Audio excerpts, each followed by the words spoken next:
Bonjour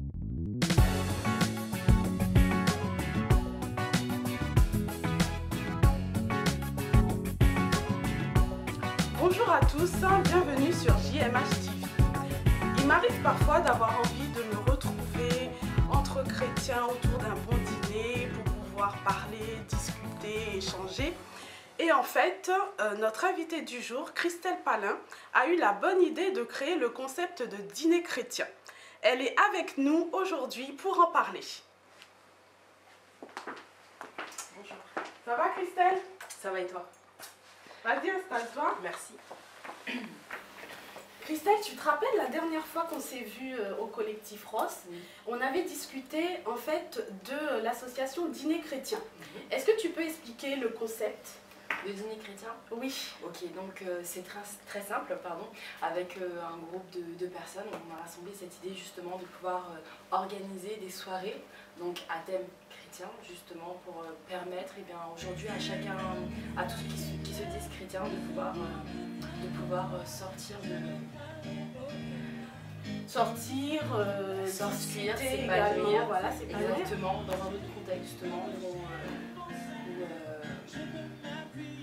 Qui soit autre que des mariages, je présume, des anniversaires, ce genre de choses. c'est exactement ça. L'idée vraiment c'est de créer des soirées où justement on va pouvoir se rencontrer du monde, des personnes d'églises différentes et on va pouvoir partager, vivre un moment convivial. Voilà. Très bien. Non mais c'est une super idée. Hein. Et justement, comment et pourquoi en fait tu as eu cette idée? C'est très simple, hein, comme tu le disais tout à l'heure, aujourd'hui dans nos églises, on entend souvent des personnes qui sortent parce qu'il y a eu un mariage, il y a eu des fiançailles, il y a eu un événement précis qui leur a permis de partager un moment convivial, un moment festif avec d'autres personnes. Et nous justement on veut briser un peu cette monotonie et mettre en place cette démarche où justement on va créer des événements avec des thèmes, avec des artistes qui vont venir avec des témoignages pour montrer autour de nous qu'on est chrétien, oui, mais on vit, on peut s'épanouir, on peut rencontrer du monde, on peut partager des moments sans pour autant tomber dans l'excès, dans la débauche au niveau de l'alcool ou tout ce qui s'ensuit. C'est une nouvelle dynamique. Mais c'est une très bonne dynamique. Et justement, quels sont les objectifs poursuivis par ton association? Alors au niveau des objectifs, hein, le premier avant tout c'est évangéliser. Donc là on a commencé par organiser des soirées à thème avec différents intervenants qui sont venus avec leur témoignage, un message à partager. Sur du moyen long terme on va continuer dans cette lancée et sur du plus long terme on aimerait vraiment pouvoir créer des partenariats avec d'autres associations justement qui ont cet objectif d'évangéliser et puis travailler ensemble de manière à aller toujours plus loin dans cette dynamique. Ah ben, on va peut-être pouvoir travailler ensemble avec JMH alors. J'espère. D'accord. Le prochain événement. Oui. Le mot de la fin, Christelle? Le mot de la fin? Oui. Je dirais qu'il faut rester connecté. Ah non, là c'est moi qui le dis. En tout cas, Christelle, je te remercie d'être venue. Ça m'a fait très plaisir de te voir.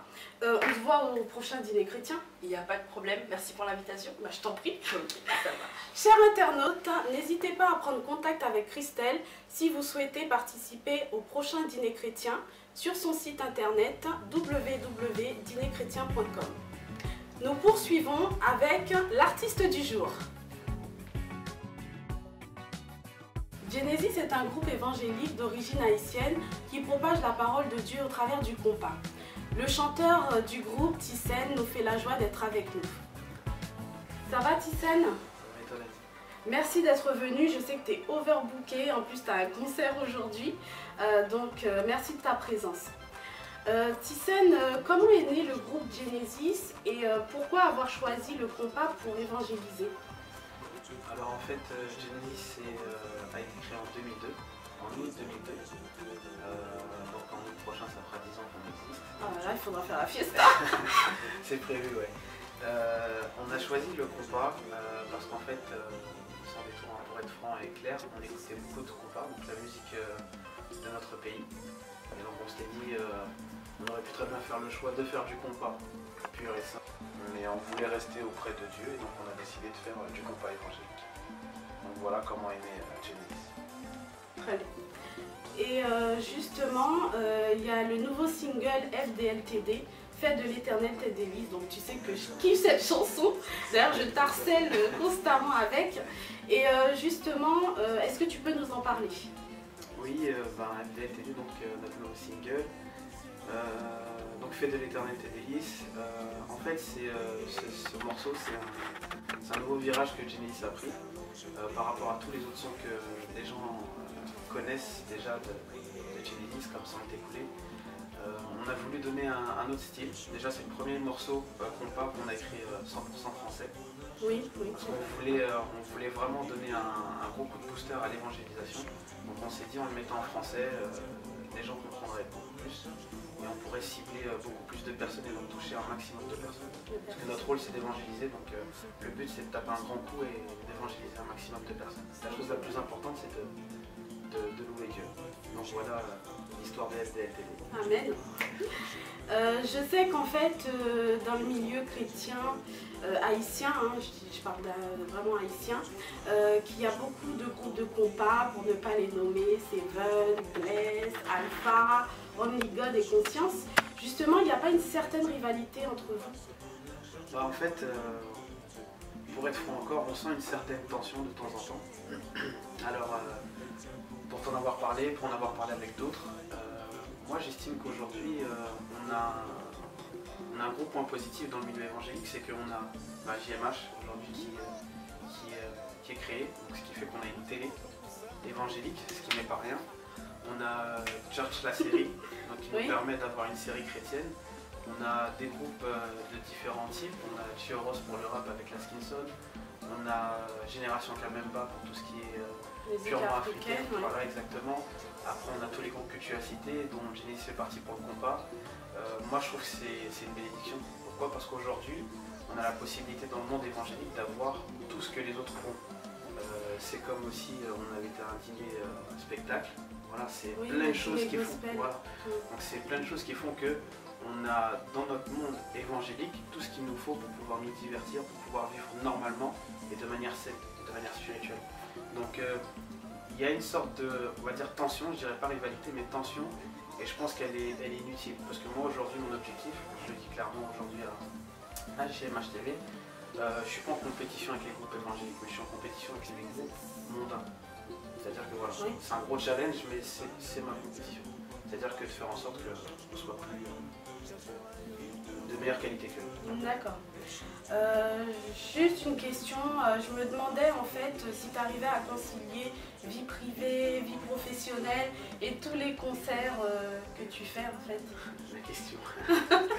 C'est très très dur. C'est très très dur parce que Genesis demande beaucoup de temps, mon travail demande beaucoup de temps et j'ai aussi un projet personnel professionnel qui demande beaucoup de temps. Mais après, je pense que, comme le dit FDLTD, hein, la priorité c'est Dieu. C'est Dieu. Donc, Genesis et la musique, c'est mon ministère. Donc, je trouve toujours le temps. Et il me faut de toute façon. D'accord. Juste une dernière question, après je sais que tu dois partir. Je voulais savoir en fait les perspectives d'avenir pour Genesis. Alors, perspective d'avenir, on a l'album qui arrive tout prochainement. Je ne peux pas annoncer de date, sinon le maestro il va me taper. Mais prochainement. On est arrivé à échéance, donc vous serez bientôt servis. L'album tout prochainement, perspective, on part à Montréal au mois de mai. Donc le 12 et 13 mai on sera à Montréal. Ensuite on revient, après il y a des départs prévus pour Miami. Et la Martinique et la Guadeloupe nous attendent aussi. Donc ce sont les perspectives, excusez-moi. Mais après on met ça entre les mains de Dieu parce qu'on sait que quand il y a des gros objectifs comme ça, l'ennemi n'est pas content, donc priez pour nous. On va le faire. En tout cas, merci d'être venu. Tu reviens quand tu veux. Okay. Donc, on attend l'album avec impatience. Et puis, chers internautes, si vous avez envie de connaître les actualités de Genesis, n'hésitez pas en fait à aller sur leur Facebook. Et vous pouvez également télécharger le single Fais de l'éternel tes délices sur iTunes. Merci à vous et Genesis, à très bientôt. À bientôt. Merci à GMH TV et restez connectés. Ah oui, tu m'as bien eu là. Donc nous allons poursuivre avec Audrey et Luna dans le Flash News.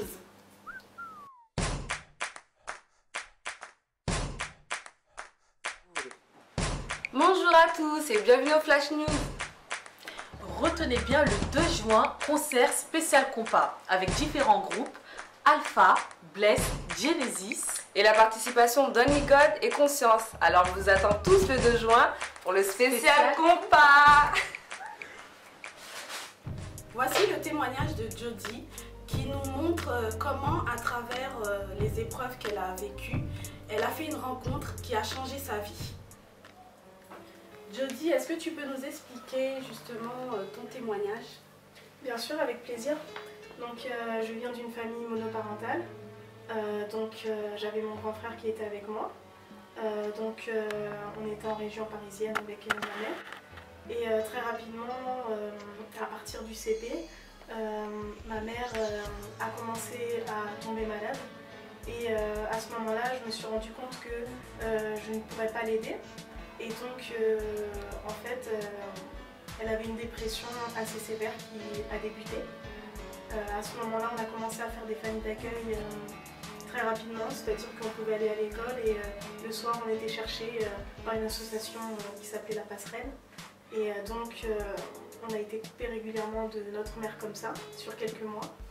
Et donc, en CE2, un jour, au milieu du CE2, on a été pris pour partir dans une famille d'accueil définitive en Auvergne. Et donc ça a été le début du calvaire.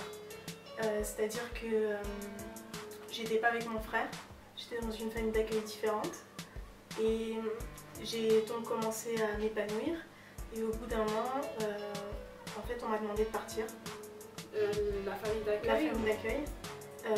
Donc ça a été très très difficile. À ce moment-là, je me suis retrouvée donc, dans une autre famille d'accueil qui était vraiment très mauvaise. C'était régulièrement me rabaisser. Ça posait des problèmes, donc je me faisais traiter régulièrement de babouin. Donc c'était vraiment très très difficile. Oui. Et donc, au bout de 2 ans et demi, j'ai vraiment souhaité revenir. Donc étant donné que ma mère était toujours malade, sur la période d'1 an ça s'est très bien passé. Puis mon frère est revenu. Et là, la dépression de ma mère a repris de plus belle. Et donc ça a été très difficile à gérer, car elle faisait régulièrement des séjours en maison de repos. Oui. Et donc elle a commencé aussi à faire des tentatives de suicide. Il faut savoir que c'était... ma mère a eu une enfance très difficile. Et du coup, sans s'en rendre compte, elle a reporté un petit peu sa douleur sur nous. Oui. Et personne ne voyait ce qui se passait à l'extérieur, même les personnes les plus proches. Très bien. Et justement, comment tu t'es sortie en fait de cette situation qui était très difficile? Alors, le Seigneur a vraiment été bon. Il a placé une personne depuis que je suis enfant, une femme qui s'appelle Sabine, qui s'occupait un peu d'une colonie de vacances et qui avait mon frère. Cette femme était chrétienne. Amen. Oui, vraiment, le Seigneur a vraiment été bon. Et donc, mon frère voulait impérativement la revoir et il se trouvait qu'elle était à côté de chez nous. Donc à ce moment-là, en fait, j'ai entendu parler du Seigneur déjà étant petite, même si ma mère n'était pas chrétienne. Et j'étais assez sensible à l'esprit à l'époque. Donc bien sûr, quand je suis rentrée de famille d'accueil, il ne fallait pas me parler du Seigneur.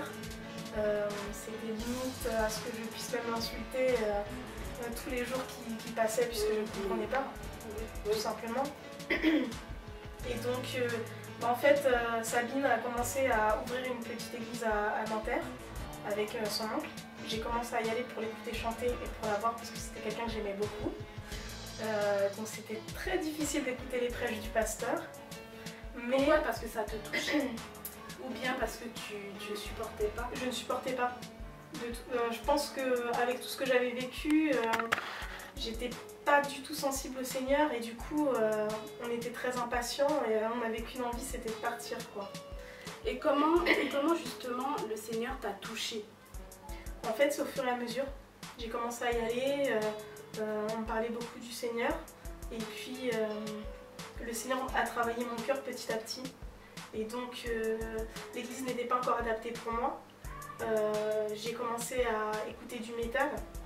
Donc c'était aujourd'hui, je peux le dire, un pied déjà un petit peu dans le satanisme. Et donc du coup ça a vraiment été une descente aux enfers tout simplement. Et à ce moment-là donc j'ai commencé à entendre des prêches qui étaient vraiment bonnes et ça m'a encouragée donc dans ma marche avec le Seigneur. D'accord. Et donc par la suite justement tu es toujours dans le Seigneur, tu t'es fait baptiser Alors aujourd'hui je suis toujours dans le Seigneur, il y a eu énormément d'autres épreuves. Il faut savoir que j'ai dû partir de chez ma mère la veille de mes 19 ans. Je sentais qu'il y avait quelque chose d'important qui allait se passer. Le Seigneur m'avait dit de partir plusieurs fois. Et à ce moment-là, ma mère a été très violente envers moi. Et donc la seule solution que j'ai eue, c'était de partir, puisque sinon j'allais faire un geste qui était regrettable. Et le Seigneur m'avait dit que le jour où je partirais, il s'occuperait de moi. Et ça a vraiment été le cas. Ça a été une galère de plusieurs mois, mais j'ai jamais été dans la rue. J'ai un ami qui m'a accueilli, ses parents n'étaient pas du tout chrétiens. J'ai pu y rester 4 mois, j'ai fait un contrat jeune majeur qui m'a permis par la suite donc aujourd'hui d'avoir un appartement et de vraiment pouvoir avancer. Gloire à Dieu. Voilà, j'ai pu donc avoir mon premier diplôme. Pour l'instant donc je continue toujours mes études. Comment le Seigneur justement a fait en fait que ton cœur soit apaisé aujourd'hui? Il a mis les bonnes personnes autour de moi. Peu de personnes étaient au courant. La plupart des personnes chrétiennes avaient le discours de me dire que ma mère allait guérir. Et je remercie le Seigneur puisqu'il m'avait donné une parole pour me dire qu'en fait c'était sa volonté qui devait être faite. Et donc je me suis toujours fixée sur ça. Et donc à ce moment-là, les personnes qui m'entouraient m'ont beaucoup parlé d'amour. Et le Seigneur m'a mis une pensée, c'est-à-dire que je suis partie dans une bijouterie acheter le collier que je porte en fait, un petit cœur en plaqué or où c'était marqué « Je t'aime maman » et je lui ai donné, alors j'avais peut-être d'autres choses à acheter pour lui dire c'est ma façon de te dire que je t'aime tous les jours. Et je pense que à ce moment-là, le Seigneur a vraiment permis que le véritable amour rentre et l'ennemi n'a rien compris. Et donc j'ai commencé à avoir durant 4 mois une relation avec ma mère qui était vraiment merveilleuse. Ça veut dire que tout ce que j'aurais pu lui reprocher à raison ou à tort était balayé. Et il n'y a vraiment eu que l'amour du Seigneur qui a compté à ce moment-là. Amen. Amen. Voilà. Et donc 4 mois après, malheureusement ma mère est décédée. Donc ça a été très très difficile. Toute la famille a été contre nous. Donc je me suis vraiment retrouvée seule. À l'église, il n'y a pas vraiment eu d'appui, mis à part les 2 personnes dont je parlais précédemment. Et donc j'ai rencontré une femme qui s'appelle Sandrine Devasse. Oui, une très bonne amie d'ailleurs. En fait, j'avais entendu parler d'elle par rapport à son livre, Le pouvoir d'espérer l'impossible. Et là où normalement je n'aurais même pas dû, je ne connaissais pas le nom du livre. J'en avais juste entendu vaguement parler et le Seigneur a vraiment bâti une relation entre nous aujourd'hui. Donc j'ai changé d'église et à ce moment-là, aujourd'hui, je peux dire que les choses rentrent véritablement dans l'ordre et le Seigneur travaille mon cœur. Ça veut dire que dans mon enfance, j'ai pu vivre des attouchements, énormément de rejets, d'abandon, de difficultés même dans ma marche avec le Seigneur, mais le Seigneur a toujours été là. Vraiment aujourd'hui, je glorifie le Seigneur et je sais que les choses se voient dans ma vie. Gloire à Dieu. Merci pour ce touchant témoignage. Tu es sur la bonne voie. La voie du Seigneur est la meilleure voie possible. Et justement, au travers de ton témoignage, il y a quelque chose qui me venait à l'esprit. C'est le verset qui dit « Car mon père et ma mère m'abandonnent, mais l'Éternel me recueillera ». Et on peut voir effectivement que l'Éternel t'a recueilli.